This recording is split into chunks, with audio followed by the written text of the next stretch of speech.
ஆச்சி மிளகாய் தூள் வழங்கும் மணிச் செய்திகள். இணைந்து வழங்குபவர்கள் அரசன் சோ.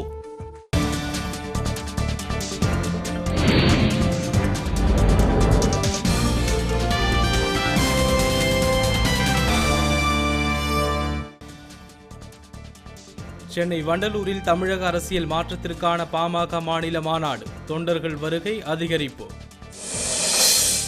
குழந்தைகள் தொடர்பான ஆபாச இணையதளங்களை முடக்குவது குறித்து நடுவண் அரசு பதிலளிக்க உச்சநீதிமன்றம் ஆணை. நேரு பல்கலைக்கழக நிகழ்ச்சியில் கலந்து கொண்ட வெளிநபர்கள் அடையாளம் காணப்பட்டுள்ளதாக காவல்துறை தகவல்.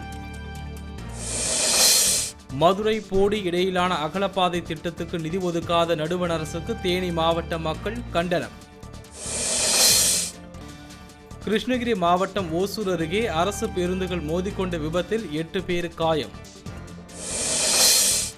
ஈரோடு அருகே ஆக்கிரமிப்பு வீடுகளை மாவட்ட நிர்வாகம் அகற்ற பொதுமக்கள் எதிர்ப்பு. காவலர்கள் குவிப்பு.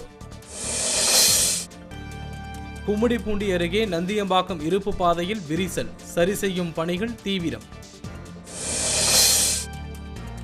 ராமநாதபுரத்தில் காலையில் அரை மணி நேரத்திற்கும் மேலாக கனமழை. பொதுமக்கள் மகிழ்ச்சி. நேபாளத்தில் சிறிய ரக வானூர்தி விழுந்து நொறுங்கி விபத்து. 2 பேர் உயிரிழப்பு. தப்பிய 9 பேர் மருத்துவமனையில் அனுமதி. துபாய் ஓபன் டென்னிஸ் போட்டி. ஆஸ்திரேலிய வீரரை வீழ்த்தி வாவ்ரிங்கா இறுதி சுற்றுக்கு முன்னேற்றம். ஆச்சி மிளகாய் தூள் வழங்கிய மணிச் செய்திகள். இணைந்து வழங்கியவர்கள் அரசன் சோ.